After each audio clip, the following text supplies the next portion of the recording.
I stand frozen behind my father's office door, my breath caught in my throat like a trapped bird. The familiar sense of pine and cedar that usually comfort me now turn my stomach as his words filter through the crack. Transfer 25% of the shares to Vanessa. We need to finalize this in 6 weeks, before Cecily's birthday. My father's voice carries the same authoritative tone he uses during board meetings. Confident, unyielding. The voice of a man who expects no resistance. And you're certain the original can't be contested? The attorney's question makes my blood run cold. Old man Armstrong made it conditional, but we've documented everything. Cecily hasn't met the leadership metrics. She's a worker, not an executive. The blood drains from my face so quickly I have to grip the doorframe to steady myself. My calloused fingers press against the polished wood, leaving faint smudges from the sawdust still clinging to my work clothes. Through the narrow opening, I can see my father's immaculate desk, not a paper out of place. Nothing like the organized chaos of my station downstairs. Grandfather promised me those shares. My heart pounds against my ribs, each beat a hammer strike. The room tilts slightly as I process what I'm hearing. What if she challenges it? The attorney asks. Dad laughs, the sound sharp enough to cut. Challenge what? We've kept her in operations for a reason. No leadership experience, no client relationships, no financial training. The board will see it our way. I press my palm against my chest, trying to slow my racing heart. My lungs can't seem to pull in enough air. 30% of Timberline Forestry, my inheritance, my birthright being stolen right from under me, handed to my sister who hasn't spent a single day on the mill floor. I back away silently. Decades of moving through forests making my retreat soundless despite the roaring in my ears. The stairs down to the sawmill feel endless. Each step carries me further from the life I thought I had secured, the future my grandfather promised. The familiar symphony of machinery greets me as I push through the double doors to the production floor. The massive bandsaw screams through a Douglas fir. The planer whines as it smooths rough boards. The conveyors rumble under the weight of fresh timber.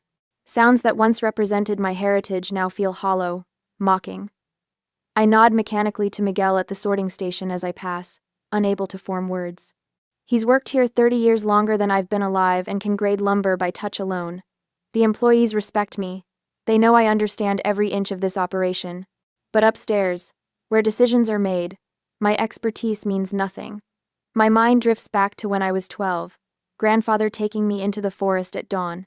The memory is so vivid I can almost feel the morning dew soaking through my jeans as we hiked between towering trees. Look up, Cecily, he'd said, his weathered hand on my shoulder. What do you see? Kai. Trees? I'd answered, uncertain. He'd chuckled, the sound warm like sunlight filtering through branches. Legacy. 5 generations of Armstrongs have tended these forests. Your father sees dollar signs. Vanessa sees nothing at all. But you, he'd squeezed my shoulder, you're the only one who truly respects the craft. I'd beamed under his approval, soaking it in like a sapling in spring rain. His hands strong, cracked from decades of work, had shown me how to read the grain, how to judge which trees were ready and which needed time. Forestry isn't just harvesting, it's stewardship. Forestry isn't just harvesting. Months before he passed, he'd called me to his home office. His once powerful frame had shrunk, but his eyes remained sharp. You'll have to prove yourself, Cecily, but I've made provisions. When you turn 35, if you've met the metrics I've outlined, 30% of Timberline becomes yours. I'd protested, not because I didn't want the responsibility, but because I knew how my parents would react. They'd always favored Vanessa. She's smarter and more creative. Mom would say when comparing our report cards, even though mine showed straight A's. You're just a worker, Dad would add, somehow making it sound like an insult rather than recognizing the value in what I did. The memory fades as I reach my small office tucked beside the kiln room. I close the door and sink into my chair, the worn leather conforming to my body like an old friend. Evening finds me in my small apartment across town, pacing between the kitchenette and living room. The space is modest, all I need when I spend 14 hours a day at the mill. I pull out the keepsake box from under my bed, fingers trembling slightly as I lift the lid. Beneath photographs and childhood treasures lies a sealed envelope. My grandfather's will, the copy he insisted I keep. I break the seal for the first time, scanning the legal language until I find what I'm looking for. Upon reaching 35 years of age, Provided operational efficiency metrics are maintained above industry standard for 3 consecutive years, Cecily Armstrong shall receive 30% voting shares in Timberline Forestry LLC. The words blur as tears fill my eyes. Not from sadness, but from a fury that's been building for years. Every weekend worked while Vanessa traveled Europe. Every idea stolen by my father and presented as his own. Every achievement attributed to management in company newsletters. I set the paper down and straightened my shoulders. In 6 weeks, I turned 35. For 10 years, I've sacrificed everything for this company, believing my time would come. I've been silent too long, compliant too long. Not anymore. I pick up my phone and make a call I should have made years ago. It's time to fight for what's rightfully mine. That night, I don't sleep at all. I scan the ancient terminal for the 5th time tonight, squinting at the financial records from last quarter. The office building stands empty except for the security guard dozing in the lobby, and my small desk lamp casting shadows across decades-old filing cabinets. 3 a.m. is the only time I can search without someone peering over my shoulder. The spreadsheet flickers on screen as I scroll down to production efficiency reports. My fingers hover over the keyboard as my eyes catch on a familiar achievement. Increased downstream efficiency by 18% while reducing waste by 22%. My project. My blood, sweat, and weekends for 6 straight months. But there beside it, project lead, Vanessa Armstrong. A laugh bubbles up, bitter as oversteeped coffee. I take a screenshot, add it to my growing collection. Not the first lie I've uncovered tonight. Not even the 10th. The screen blurs as my eyes water from exhaustion. Or maybe it's something else entirely. 3 years of quarterly reports tell the same story. Everything I've built, every improvement I've sweated over, credited to others, primarily Vanessa. The evidence forms a pattern as clear as growth rings on old-growth pine. I close my eyes and see myself hunched over production schedules while Vanessa posted Instagram photos from Paris, Madrid, Santorini. My calloused hands flying over calculations while she held champagne flutes at business school galas. All funded by the company by my labor. The memory of last February hits me like a physical blow. Jenna's wedding invitation still sits in my keepsake box, the regretfully declines box checked after Dad insisted I handle the emergency mill shutdown. 20 years of friendship, and I missed seeing my best friend walk down the aisle because a bearing had failed on the main saw. That's just your job, Cecily. Mom had said when I called, voice cracking with disappointment. Just my job, never Vanessa's.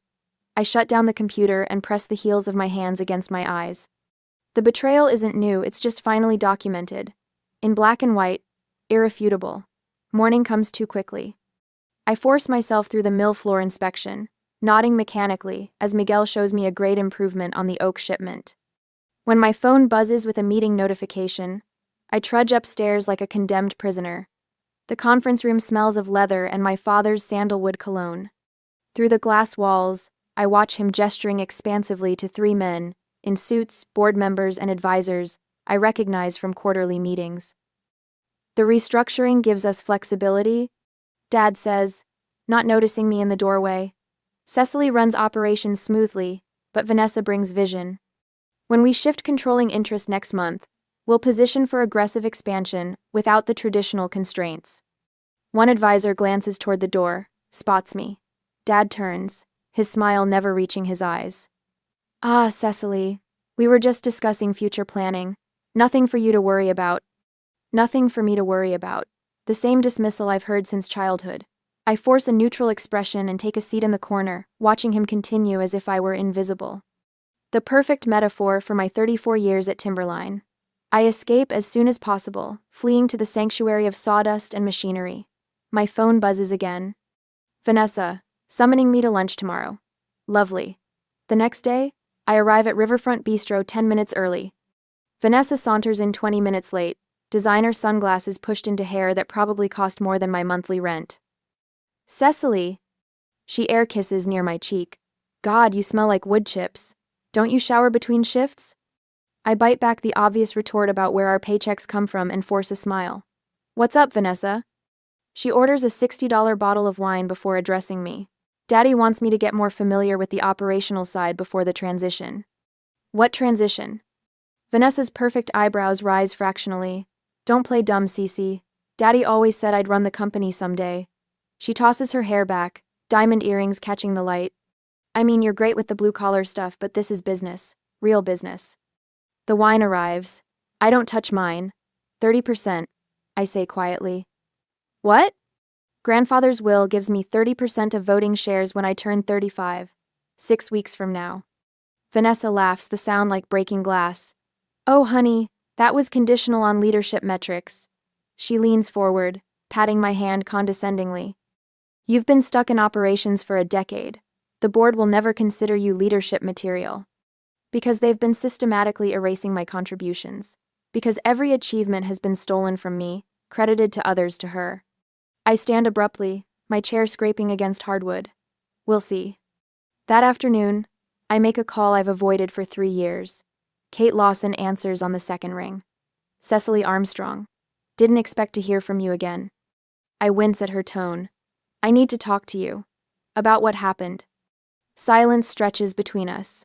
Kate had been our safety manager for 8 years before being fired suddenly for documentation inconsistencies. She'd maintained her innocence, but I'd stayed silent, believing my father's version of events. The roasting company. 4 o'clock, she finally says, then hangs up. The coffee shop sits across town from Timberline property, a deliberate choice. Kate looks older than I remember, silver streaking her auburn hair. Her eyes remain sharp, assessing. Why now? She asks, as I slide into the booth. They're stealing my inheritance. Kate's laugh holds no humor. Welcome to the club. They made you take the blame for their shortcuts, you know? I'm starting to understand that. I hesitate. Kate, I'm sorry I didn't stand up for you. Water under the bridge. She studies me. What do you want from me, Cecily? I take a deep breath. Information, evidence, anything that shows what they've really been doing. Kate stares into her coffee for a long moment, then meets my eyes. When they fired me, I kept copies. Every safety violation I refused to cover up. Every time your father ordered me to falsify reports. She leans forward. OSHA violations, EPA shortcuts, labor law breaches. All of it, Cecily. My heart pounds against my ribs. Why didn't you report them? Your grandfather was good to me. I couldn't destroy his company. Her eyes narrow. But Harold and Vanessa? I owe them nothing. I think about what's at stake. 30% voting control of a company worth millions. My birthright. But also my family, the parents who've consistently undermined me. The sister who expects everything handed to her. Would you be willing to help me? I ask quietly. Kate reaches into her bag, slides a USB drive across the table. I've been waiting 3 years for you to ask that question. The drive feels impossibly heavy in my palm. I close my fingers around it, feeling something shift inside me. A boundary breaking. A line crossed. What are you going to do? Kate asks. I think of my grandfather's will, the company he built, the legacy he entrusted to me, whatever it takes. 3 days later, the company newsletter sits on my desk like a landmine. The glossy paper, emblazoned with Timberline's evergreen logo, announces the future leadership transition in bold letters. My coffee grows cold as I read the article for the 3rd time, each word a deliberate slap. Vanessa Armstrong brings fresh perspective and professional management to position Timberline for the next generation. No mention of my decade of service. No acknowledgement of the operational improvements I've implemented. Just paragraph after paragraph praising Vanessa's MBA, an innovative vision for a company she visits maybe twice a month. I shove the newsletter into my desk drawer, where I keep all the other evidence of my systematic erasure. My phone buzzes with a text from our sales director. Your father and Vanessa just left with the Westridge account. Harold introduced her as the future of Timberline. Thought you should know. Westridge is our biggest client. I negotiated that contract renewal myself last year, spending weekends preparing the sustainability documentation they required. Now Vanessa gets to smile and shake hands while I'm buried in sawdust. The mill whistle blares, signaling the afternoon shift change. I grab my hard hat and head to the floor, forcing my face into neutral. The workers don't need to see my anger. They have enough to worry about with the shortcuts my father insists on taking. Cecily. Miguel calls from the grading station, waving urgently. The new batch from Robert's lot is jamming the head rig. I jog across the concrete floor, the familiar symphony of machinery surrounding me. The massive bandsaw sits silent, operators standing back as foreman Ben Johnson examines the problem. The automated feed's misaligned again. Ben says, frustration evident. Third time this week. I survey the situation, mentally calculating angles and adjustments. The moisture content's too high in this batch. The scanner's not compensating. I reach for the manual controls, fingers finding the right settings through muscle memory. We need to recalibrate for the higher density, or we'll keep getting jams. Within minutes, I've adjusted the feed rate, blade tension, and angle parameters. The saw hums back to life, smoothly processing logs that had defeated 3 men with decades of experience. Ben gives me a respectful nod. Tried calling your father about this issue last week. He said to follow the standard protocol. Standard protocol doesn't account for old-growth Douglas fir with this moisture profile. I reply, wiping sawdust from my arms. That's why we come to you first now, Miguel says quietly, so only I can hear. You know the wood. You respect it. His words echo my grandfather's so perfectly that my throat tightens. I manage a smile and turn away, suddenly seeing what's been invisible to me until now. These men, the heart of Timberline, they trust me. Not my father, not Vanessa, me. A strange new feeling unfurls in my chest as I walk back to my office. It's not quite confidence, something stronger. Recognition of my own worth, independent of my family's validation. The realization carries me through my mother's stilted family dinner that evening, where she fawns over Vanessa's new summer house while asking me to pass the potatoes. It shields me when Vanessa smirks and mentions, finally bringing professional management to modernize our outdated operations. What exactly do you find outdated? I ask, surprising everyone, including myself, with the direct question. Vanessa blinks, fork pausing halfway to her mouth. Well, you know, everything's so manual. We could automate more, streamline processes. Which processes specifically? My father clears his throat. Cecily, your sister has studied modern business approaches. I'm genuinely curious, I interrupt, voice steady. Which processes at the mill would you automate? What's your approach to varying moisture content in old-growth timber? How would you adjust cutting patterns to maximize yield while maintaining structural integrity? Silence falls across the dining room. Vanessa's mouth opens, then closes. My mother laughs nervously. Goodness, Cecily, this isn't a board meeting. No, I agree, setting down my napkin. It's just the future of our company. Later that night, I meet Kate at her cabin outside of town. The former safety manager was fired 3 years ago, after refusing to falsify inspection reports. My father called it restructuring. Everyone else called it what it was, retaliation. Kate's dining table disappears beneath stacks of documents as we sort through years of violations she documented before her termination. Look at this pattern, she says, pushing her reading glasses up. OSHA violations in the same areas year after year. Your father would fix just enough to pass inspection, then revert back. I trace my finger across a timeline she's created. Environmental shortcuts too. These effluent readings from the treatment pond. Exceed permitted levels by 300% during high production months, Kate finishes. I flagged every single one. And got fired for your trouble, I murmur. Your grandfather would be ashamed of what they've done, Kate says softly. He built Timberline on integrity. He taught us all that responsible forestry meant doing right by the land and the people. Tears spring to my eyes unexpectedly. He trusted me to be strong enough for this. The words hang in the air between us. For the first time, I speak aloud what I've been afraid to acknowledge. This isn't just about my inheritance. It's about honoring my grandfather's vision for Timberline. Kate reaches across the table, her hand covering mine. You don't have to fight them from the inside, you know. What do you mean? I've got 5 acres out here, room for a portable bandsaw mill, small kiln. We could start something new, something honest. And a major, I've got 5 acres out here. My heart thuds at the suggestion. You mean a partnership? Kate's eyes gleam. Armstrong and Lawson Fine Woodworking. We create custom pieces from sustainably harvested timber. I've got the land, you've got the expertise. I can't just abandon Timberline, I say, though the possibility sends an unexpected thrill through me. Not abandoning. Creating leverage.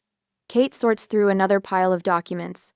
If you have options, you negotiate from strength. The next morning, my phone rings with an unfamiliar number. The attorney I contacted yesterday, Marcus Winters, sounds impressed as he reviews my grandfather's will. These KPIs have been met and exceeded for the past 3 years. he confirms. The operations efficiency metrics, sustainability benchmarks, employee retention rates, you've hit every target. The shares are legally yours, Miss Armstrong. I grip the phone tighter.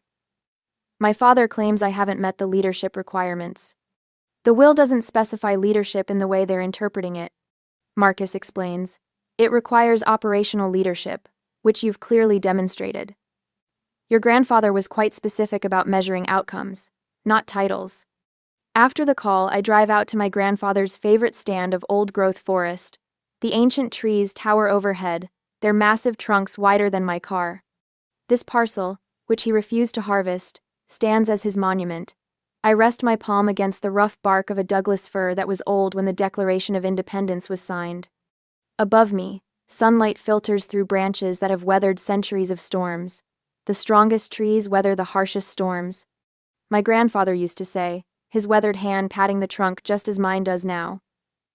Standing here, surrounded by these quiet giants, clarity washes over me. I've been so focused on what I might lose that I've failed to recognize what I already possess. Knowledge no business school could provide, loyalty from workers who respect skill over titles, and the true understanding of stewardship my grandfather valued above all else. I don't need my family's approval to honor his legacy. That evening, I climb the stairs to my small apartment, bone-tired but resolute. As I set my keys on the counter, my gaze falls on a cardboard box I haven't opened since the funeral. My grandfather's personal effects, which no one else wanted. Something compels me to open it now. Inside, beneath old photographs and a worn flannel shirt that still smells faintly of cedar and pipe tobacco, I find a leather-bound journal I've never seen before. My hands tremble as I open it, recognizing my grandfather's precise handwriting. The journal spans decades, documenting his observations about the business and about his family.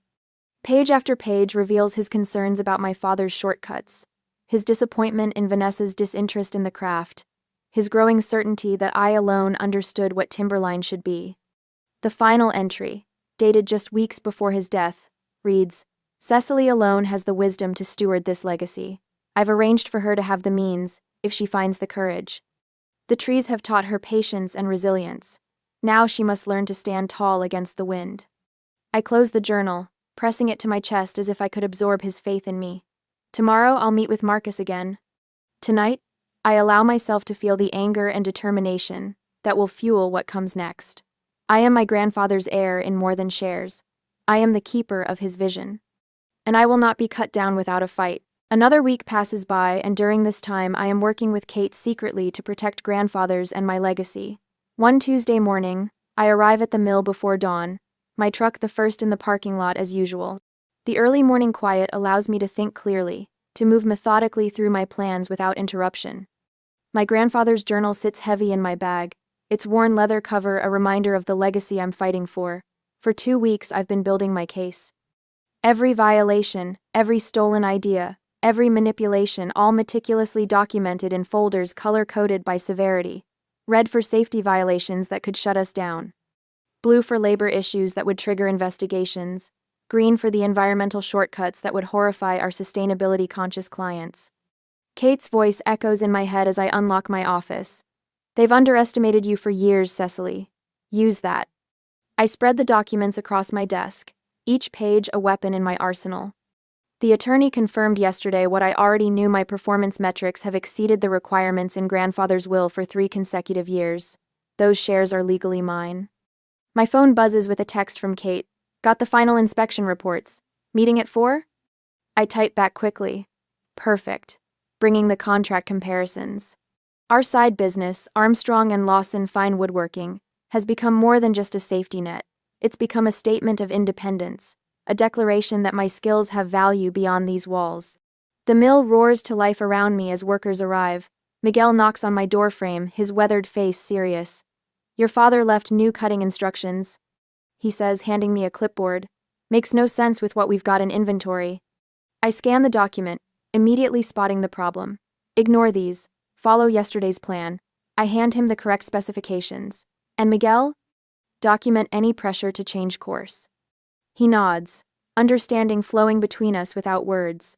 The loyalty of people like Miguel has become my greatest strength, something my father never bothered to cultivate. By mid-morning, the first counterattack arrives. Dad strides onto the production floor, Vanessa trailing behind in inappropriate heels that click against the concrete.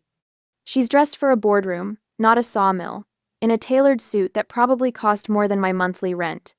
"Cecily, I need you to turn over operations to Vanessa for the Westlake contract," Dad announces, loud enough for nearby workers to hear. "She'll be handling client relations moving forward." The machines seem to quiet, workers pausing to watch this power play unfold. I notice 3 of them subtly positioning themselves closer, witnesses to whatever happens next. "The Westlake specs require custom cutting patterns." I respond calmly. "I've already programmed the sequence." Vanessa's smile tightens. "I've been briefed on the requirements. Dad thinks it's time I handle more operational oversight." Before I can respond, my phone rings. Westlake's purchasing manager, right on cue.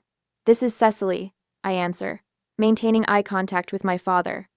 "Cecily, thank goodness," comes Jim Westlake's booming voice, loud enough that Dad can hear. "There's been some confusion. Someone from your office, Vanessa? Tried to discuss our order parameters. We want to be clear. We only want to work with you on this. Your expertise with our custom requirements is why we chose Timberline." I notice Dad's face tightening, the vein in his temple becoming more pronounced. Vanessa shifts uncomfortably. "I understand completely, Jim. I'll personally oversee every aspect of your order, as always." When I hang up, the victory hangs in the air between us. Dad's attempt to sideline me has backfired spectacularly. "Sounds like the client prefers the current arrangement," I say, my voice steady despite the satisfaction coursing through me. "I'll keep you both updated on progress." That evening, the battlefield shifts to Mom's emergency family dinner. The dining room gleams with the good china and crystal, a transparent attempt to remind me of my place in the family hierarchy. Vanessa sits in the place of honor beside Dad, her engagement ring catching the light with every gesture. "We have an announcement," Mom says after serving her signature pot roast. "Vanessa will be taking on an expanded leadership role at Timberline. The board approved it this morning." Vanessa beams. "I'll be overseeing all client relationships and financial operations effective next month." Quite the achievement for someone who's never graded timber, I observe, cutting my meat with precise movements. Mom's smile falters. "Some people just aren't ambitious in the traditional sense, dear. You've always been more comfortable with the hands-on aspects." The dismissal stings, but I'm prepared. 10 years of 60-hour weeks building client relationships while maintaining the highest efficiency metrics in company history seems pretty ambitious to me. Dad shifts uncomfortably. "Your contributions in operations have been valuable, Cecily. But Vanessa brings professional management experience that the First National Bank seems very interested in," I interrupt. "Their loan officer called me today. Apparently, they have questions about leadership changes during our renewal period." The silence that follows is delicious. Mom's fork pauses halfway to her mouth. "Why would they call you?" Vanessa demands. "Because I'm the signatory on our operational compliance documents," I reply, the truth I've hidden for years finally serving its purpose. Grandfather insisted on it before he died. Later that night, I meet Kate at our workshop space, a converted barn on her property that smells of fresh-cut pine and possibility. She's organized the safety violations chronologically, creating a damning timeline of negligence. "The board will have no choice once they see this," she says, sliding the file toward me. 3 of the members were your grandfather's friends. They won't let Harold destroy his legacy." I run my fingers along a half-finished rocking chair, the wood smooth beneath my touch. "Dad and Vanessa had another argument tonight. I heard them in the driveway. She's panicking about taking over operations she doesn't understand." Kate smiles. "They're starting to realize just how badly they've miscalculated." I think about the meeting scheduled for tomorrow with grandfather's oldest friend on the board, about the attorney preparing formal challenges to any share transfer, about the loyal employees who've provided statements confirming my critical role. For the first time in years, I feel the tables turning, the power shifting. The future, clarifying. "They thought I was just a worker," I say, running my hand along the grain of the cherry wood. "They never understood that knowing how things actually work is the greatest power of all." On the confrontation day, I adjust my blazer as the elevator climbs to the top floor of Timberline's headquarters. For once, I'm not wearing sawdust-covered jeans, but a charcoal pantsuit I bought specifically for this moment. The weight of the leather portfolio in my hands reminds me of everything at stake. When the doors open, I spot my mother in the hallway outside the boardroom, elegant as always in her pearl earrings and cream blouse. Her eyebrows lift slightly at my appearance. "You didn't need to dress up for a family meeting, Cecily," she says, her voice carrying that familiar hint of criticism. I meet her gaze without flinching. I dressed appropriately for a business discussion. Her lips purse, but before she can respond, my father emerges from his office, Vanessa trailing behind him like a shadow.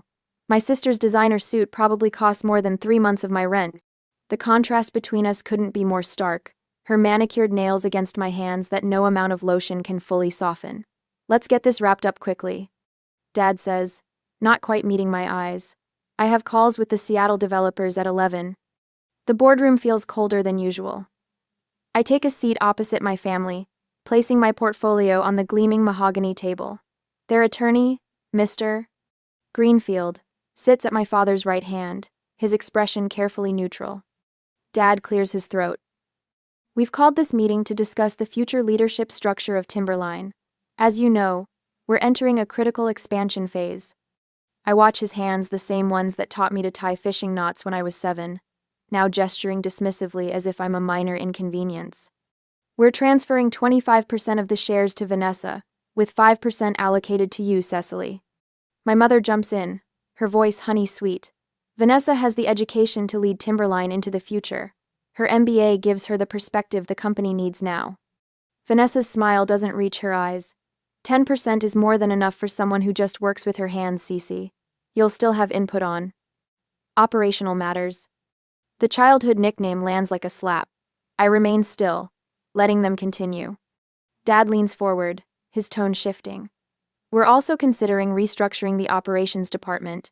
More delegation would give you time to explore other opportunities." The threat hangs in the air, unmistakable. "Your apartment lease comes up for renewal soon, doesn't it?" Mother asks innocently. "The subsidiary that owns the building is being evaluated for potential sale." Vanessa flips through her tablet. "I've been researching some updated operational approaches. Some of the current methods are rather outdated." My father delivers the final blow. "This is the arrangement we're implementing. You can accept it and continue with Timberline, or you can explore opportunities elsewhere." The silence stretches as they await my capitulation. I've given it to them for years. My silence, my compliance, my swallowed pride. Not today. I open my portfolio and remove a sealed legal envelope, placing it precisely in the center of the table. Grandfather's will is very specific about those shares. My voice comes out steady, stronger than I've ever allowed it to be in this room. The confidence in my father's expression flickers.